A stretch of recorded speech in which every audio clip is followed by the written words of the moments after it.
China's unveiled a $100 billion mega project that could reshape its economic relationship with Australia overnight. The colossal Sandu iron mine in West Africa contains a jaw-dropping 2 billion tons of untapped wealth. With ownership transferred from Rio Tinto to China, the future dynamics of the global iron ore market hang in the balance. Will Australia retain its role as China's main supplier? Or will this African jackpot enable China to sever its dependence? One thing is certain, the Sandu mine is a potential game changer for the Australia-China iron trade. In the vast landscape of international relations, there's one resource that quietly wields incredible power: iron ore. It's the uncelebrated hero behind our smartphones and towering wind turbines, the cornerstone of industries, and the lifeblood of our modern world. Without it, economies stall, and the dreams of nations striving for modernization and industrialization hang in the balance. But this story isn't just about commonplace commodity. It's about the beating heart of global trade. Iron ore shapes societies and economies, and Australia, blessed with high-quality reserves, efficient mining methods, and a strategic location, holds a pivotal role in this grand narrative. Picture this. In the fiscal year 2022, Australia exported a staggering 116 billion Australian dollars worth of iron ore to China. Yep, you heard that right, 116 billion. China stands tall as the undisputed champion of Australian iron ore imports. Yet, Australia's involvement doesn't stop at its own borders. It extends to projects like the intriguing Sandu venture we'll explore today. Now, let's set the stage for the complex dance of diplomacy and economics between China and Australia. Not long ago, what was once a strong partnership began to unravel. The discord began when Australia called for an independent inquiry into the origins of COVID-19 and decided to shut the door on Chinese tech companies from its 5G network.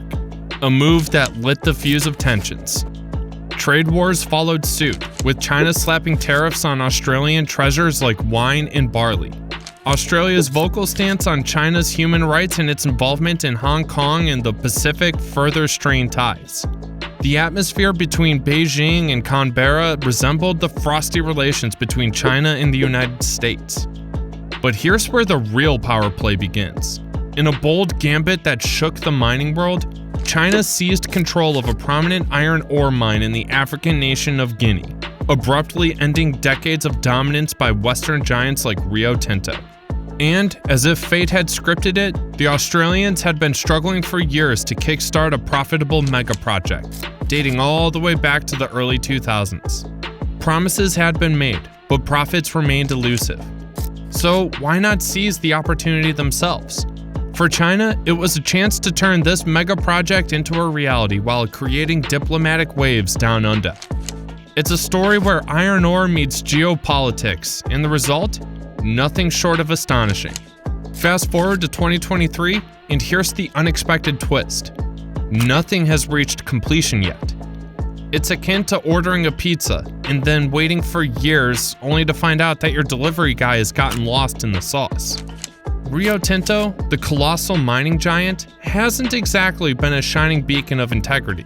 It's been entangled in a storm of allegations, ranging from murmurs of corruption to environmental catastrophes. Speaking of environmental catastrophes, they've left behind a trail of ecological devastation, from rampant deforestation to egregious pollution. But the pinnacle of their controversies came in 2020 when they made headlines for the reckless destruction of ancient Aboriginal rock shelters in Australia. That's like accidentally bulldozing the loo while digging for buried treasure. But here's where their narrative takes a surprising turn. The Guinea iron mine mega project had a conscious gap in its blueprint. It lacked a railroad. Yep, it's as if you have a grand mansion without a driveway. And guess who happens to be an expert in constructing all sorts of essential infrastructure? You guessed right, it's China. When Beijing caught wind of Australia's troubles and the golden treasure lying within those mines, they swooped in like heroes aboard a high-speed train. But what's the larger picture here? What's the impact of this monumental project on the global economy, you might wonder? Well, the thrilling details are just around the corner. But before we spill the beans, Remember to give that like button a friendly tap and hit that subscribe button for more captivating content. China's involvement in the Guinea project is nothing short of monumental.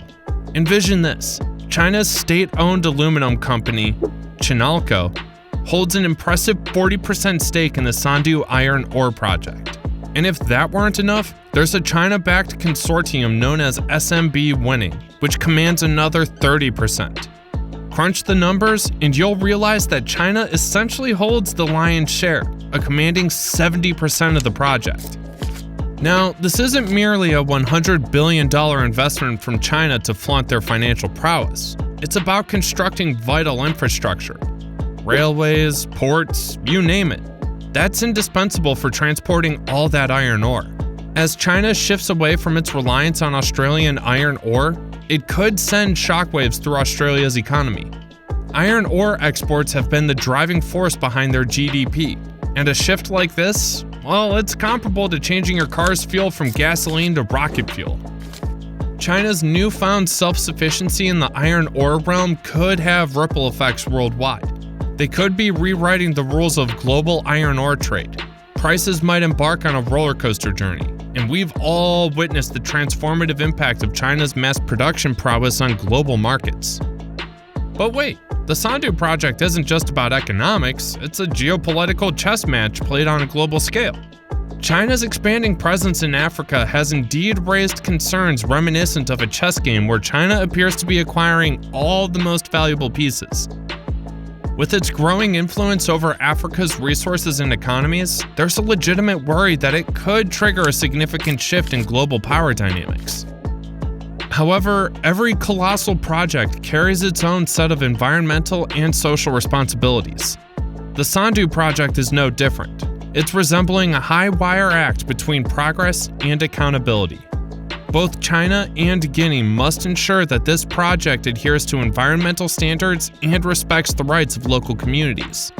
Striking that delicate balance won't be a walk in the park, particularly when considering that companies like Rio Tinto have a history of environmental missteps and questionable conduct. Experts are pointing out that China's investment in Sandu isn't business as usual. It's a tectonic shift in the global resource landscape. It's like rearranging the pieces on the world's economic chessboard. In a nutshell, China's revelation of the $100 billion Sandu project is a game changer, not only in the context of iron ore, but also in reshaping the world's resource dynamics, trade equations, and global politics. It's similar to opening a new chapter in the realm of raw materials. So, what are your thoughts? How do you anticipate China's control of this mine will rewrite the rules of the game? Feel free to share your insights in the comments section below. And if you're eager for more tales of China's colossal projects, stay tuned for what lies ahead.